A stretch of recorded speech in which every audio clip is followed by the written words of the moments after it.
So today, I'm standing here to discuss a real headache that every single person might face one day.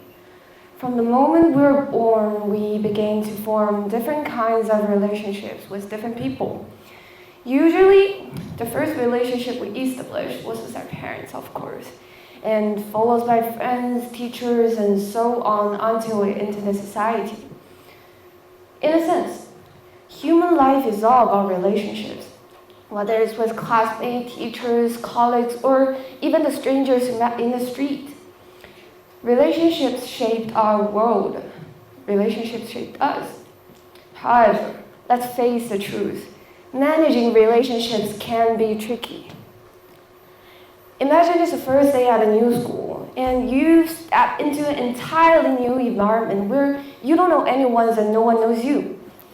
You've always been an extroverted person, so you decide to take the initiative to approach a classmate, trying to make some new friends.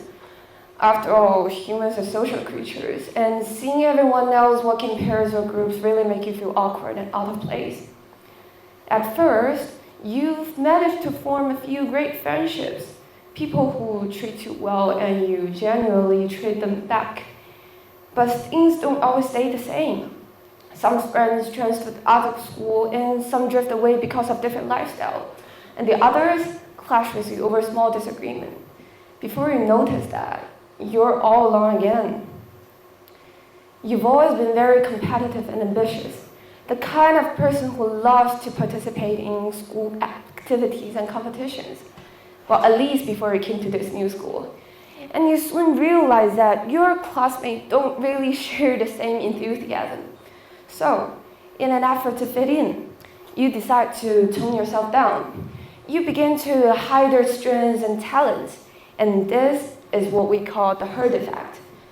When individuals, under the influence or pressures of a group, blindly follow the majority without independent judgment. At this point, you feel like just another ship running with the herd. And the worst part, you don't really have a choice. You don't have the confidence to stand alone in this endless, unfamiliar field, and nor do you have the choice to stop being a ship altogether. So, since this is the way things are, you decide to go along with it. Even though you might lose your sharpness, your sense of judgment, and even your individuality. But at least you're not alone. As you're constantly trying to blend in, you start feeling anxious, overly sensitive, and even develop some trust issues.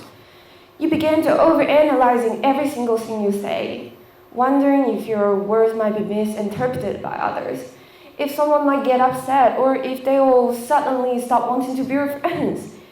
No one has really outright rejected you, but that only makes you feel more uneasy. So you start picking up on people's subtle facial expressions. You start to picking up on their small gestures, and even start to convince yourself that you are being disliked. But the truth is, you don't even know if they actually don't like you. It's just that you've seen too many two-faced people in deceitful situations. People say, seeing is believing. But now, even the things you've personally seen here aren't enough to convince you. You know you can't go on like this forever. But instead of confronting or distancing from the whole situation, you choose to please the every people you don't even like. Clearly, you don't want to, but do you really have the choice? Everything you've been through has been exhausting enough, and the worst part, you're starting to become like the person you once can't even bear. You find yourself blindly agreeing with their gossip, and even treating others the way they once treated you. Deep down, you know it's wrong. You know you definitely shouldn't be doing this, but instead of getting hurt yourself and let the others take the fall, you instantly choose the latter. How pathetic is that? But it's just human nature, and it's also a passive surrender.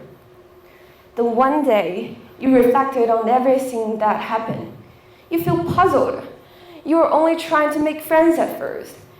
You started off being kind and generous to everyone around you. How did things end up like this? Was this bullying? But you don't have any physical injuries. On the outside, you look perfectly fine, always smiling, always acting normal. You've even tried to tell your parents about all this, but they think it's nothing serious. To them, school is all about studying, and since your grades are fine, what's there to be upset or worry about? What we just imagined could be happening to anyone right now. And in this story, it's really hard to tell who's right or who's wrong. It's confusing. It's suffocating. Is there really no way out? Like I said at the beginning, humans are social creatures. We all crave for a sense of belongings and the feeling of being accepted by others. It's just the way how we feel safe. And that's exactly why have inner strength is so important. We realize that trusting others isn't as easy as it used to be. Remember that you will never betray yourself. Stay focused on your own goals, put all your energies into them, and you'll be able to block out all the unnecessary noise from the outside world. At the same time, cherish the people who truly cares about you. Protect the trust that has been built with so much effort and make the right choice. Trust is something that you earn but not automatically given. It takes long times to build, but it can be broken in an instant. So never let the desire of fitting with the majority push away that people that really matters to you. And at last, I want to say, accept that there will always be bad things happening in this world, and there will always be things, but not only relationships, that you can't really change or control it. And at that point, you and your feelings are the only things that really matters to you. Thanks for listening.